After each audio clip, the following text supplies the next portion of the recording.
पकड़ लिया। वो शेर उसको मारने वाला ही था। चूहा डर गया। चूहा बोला, अरे रुको रुको, शेर महाराज मुझे माफ कर दो, अभी मुझे छोड़ दो, आगे से मैं ऐसा नहीं करूँगा, और अगर आप मुझे छोड़ दोगे तो ये आपका एहसान का बदला मैं बहुत जल्दी चुका दूंगा।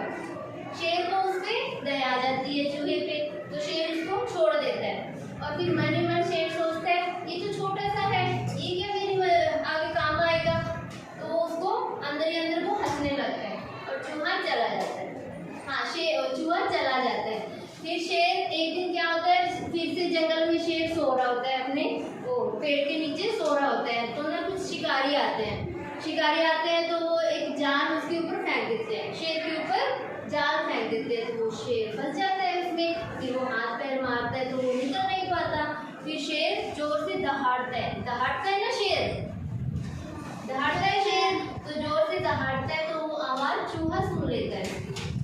चूहा सुनता है तो फिर वो भागा भागा आता है शेर के पास।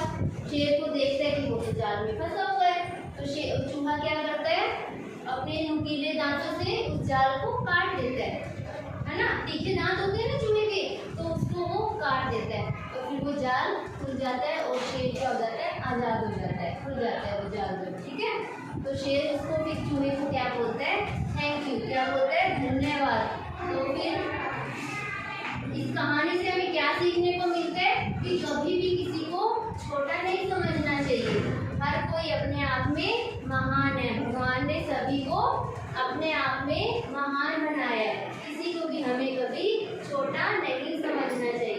ठीक है, अब चूहे को छोड़ा शेर